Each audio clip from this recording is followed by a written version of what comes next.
In a forgotten corner of a hospital basement, beneath dust and silence, a journal waited, untouched for decades.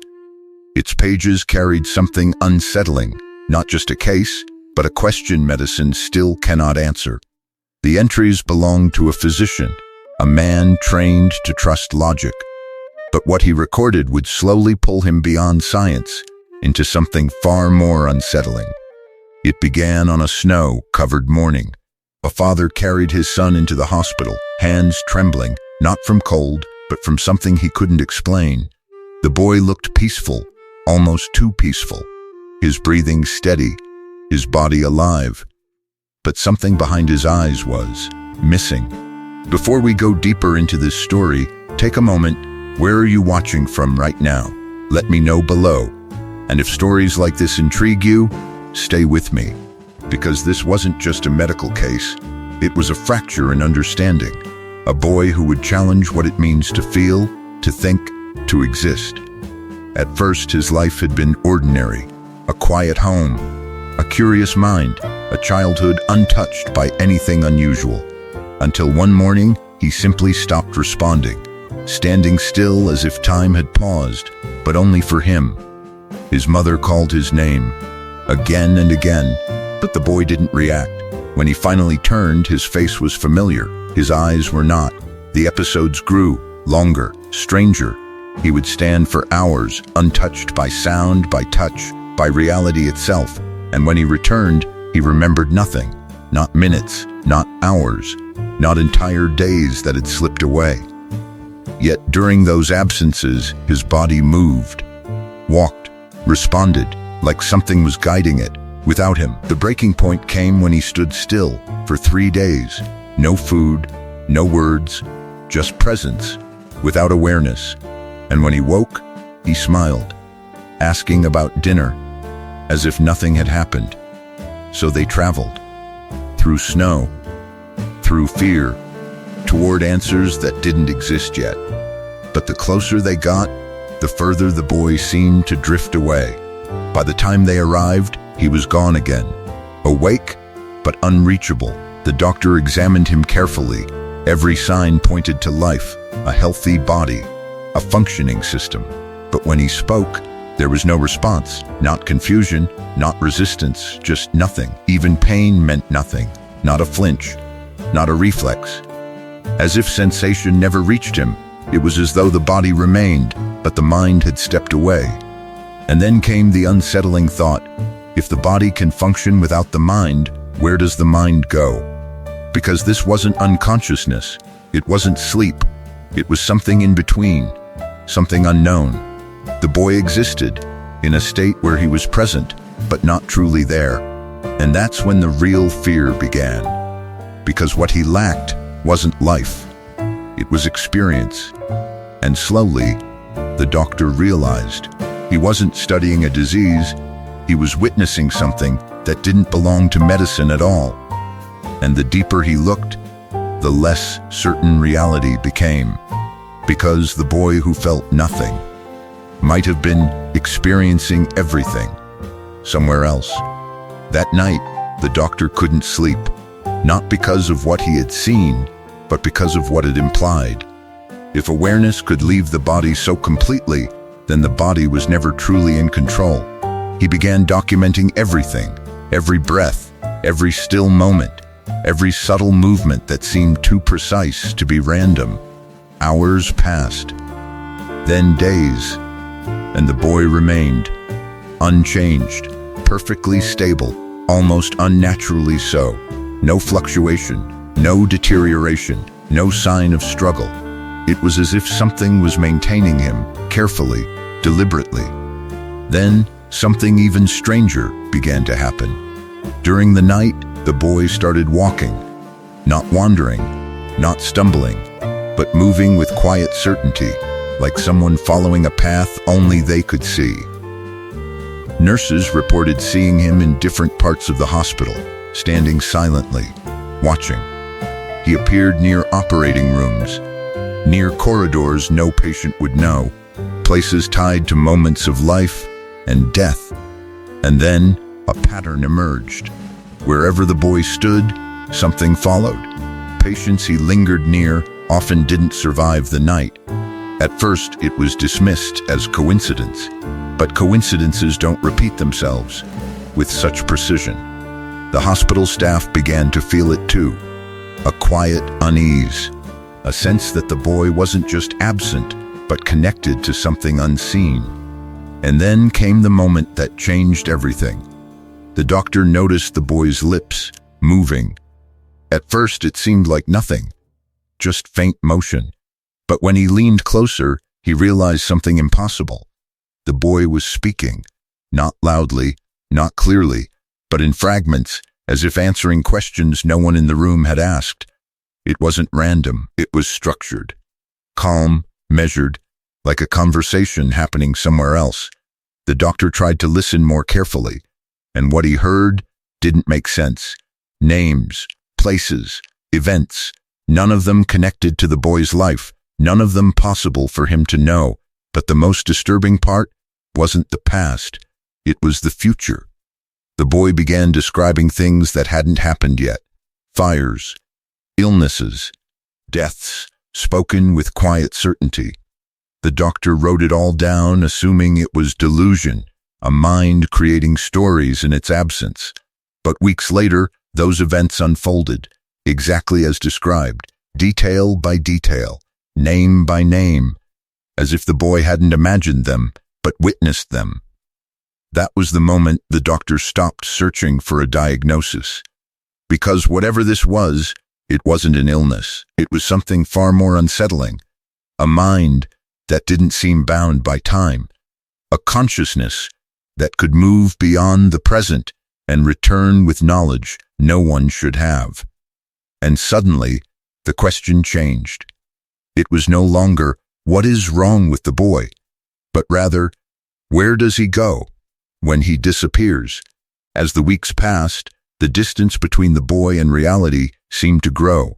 His moments of awareness became shorter, while his absences stretched into something endless. When he returned, he spoke as if no time had passed. Conversations resumed mid-thought, as though the missing hours simply didn't exist. But something had changed.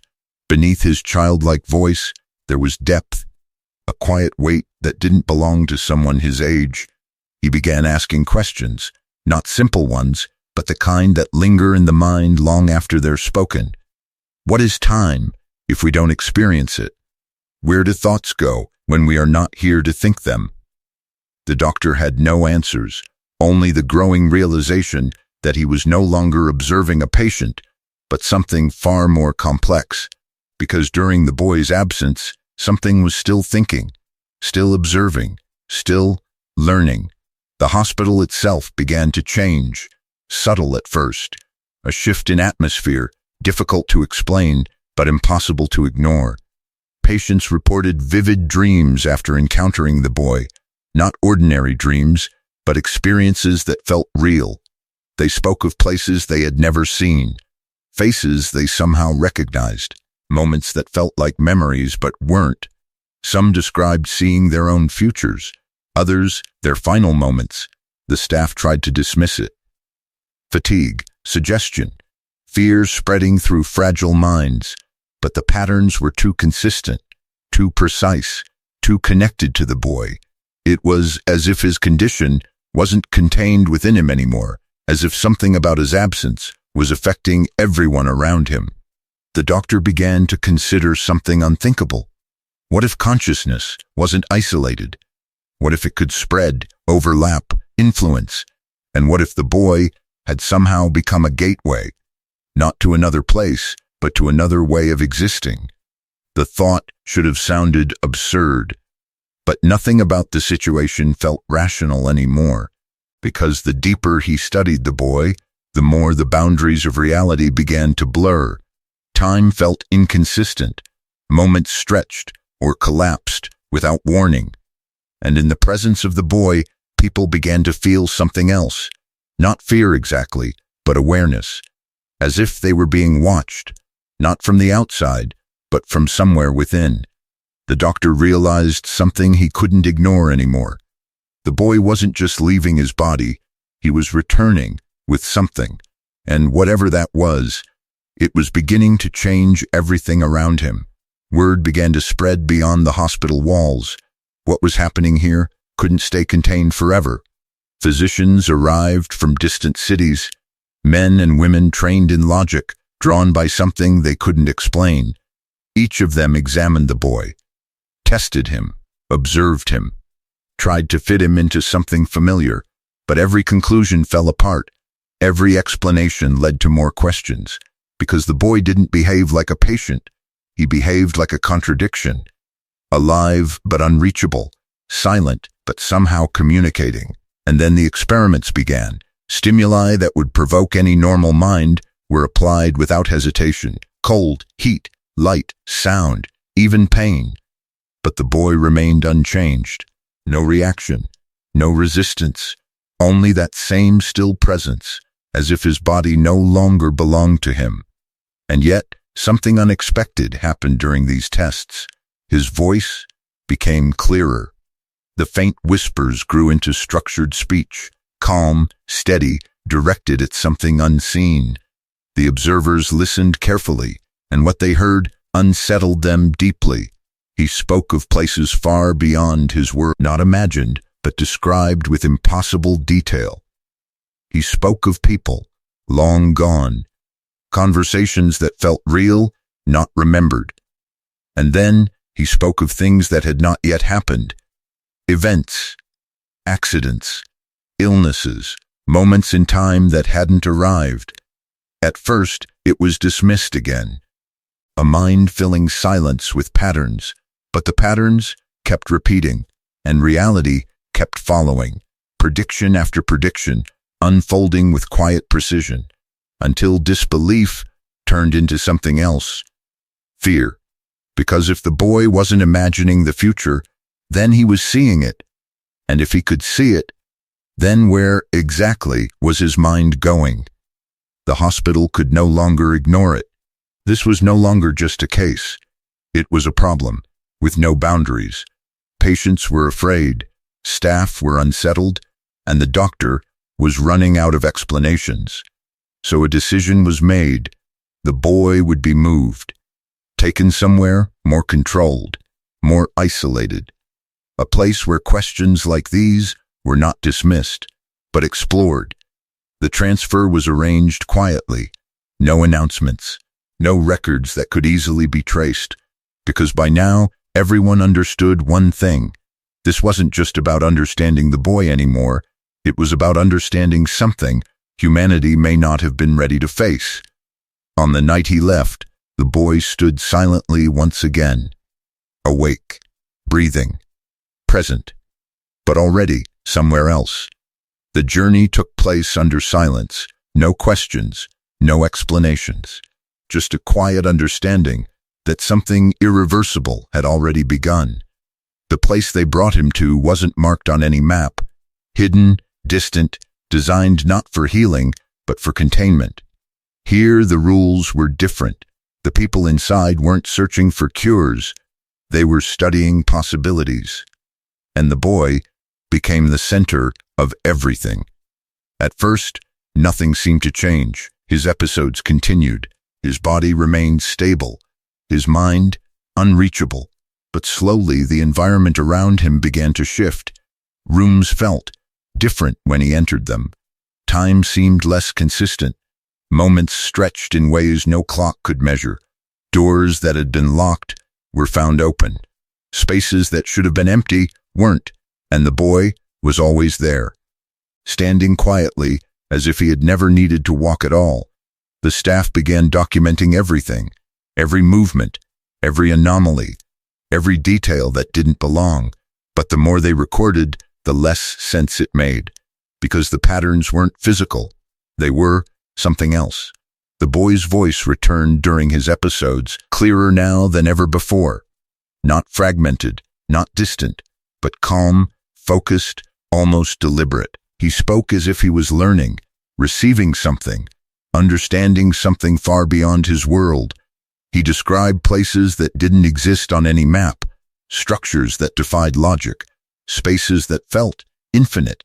He spoke of others, Not people, but presences, minds that existed without bodies, and somehow they were communicating with him. The researchers began to consider something they once dismissed. What if the boy wasn't lost? What if he had arrived somewhere else? And what if those places were not meant to be reached? Then the phenomenon spread. Other patients began showing changes, subtle at first, then impossible to ignore. They reported shared dreams, identical visions, the same places, the same moments experienced together. Some began speaking languages they had never learned. Others described events happening far beyond the facility, in real time. It was no longer isolated. Whatever the boy was connected to was reaching outward. The facility itself began to change. Temperature shifts without cause, objects appearing where they shouldn't be, clocks refusing to agree with each other, time losing its structure. And at the center of it all, the boy remained still, unchanged, calm, silent, as if none of this was chaos to him, but something familiar. Then came the moment everything shifted, not gradually, but all at once. During one of the boy's episodes, several others fell into the same state, simultaneously. They stood still, silent, eyes open, but no longer here. What followed couldn't be explained. The room felt different, heavier, as if something unseen had entered or awakened. Witnesses described a strange distortion, not visible, but undeniable. The air itself felt unstable, time uncertain, and then something impossible happened. For a brief moment, the bodies remained, but the people were gone, not unconscious, not hidden, simply absent. Yet their voices continued. Conversations carried on, without anyone there to speak them. Hours passed in silence and noise at the same time. When it ended, the room returned to normal, but the people did not. Some had changed, aged, as if years had passed within moments. Others remembered things they had never lived, experiences that didn't belong to them but felt real. And the boy, he remained exactly the same, still, calm, unchanged, as if he had always been, beyond it. That was the breaking point. The facility could no longer contain what was happening. The decision was immediate. Everything would be shut down.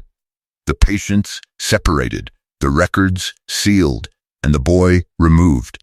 No announcements, no explanations, just silence, where something extraordinary had once existed.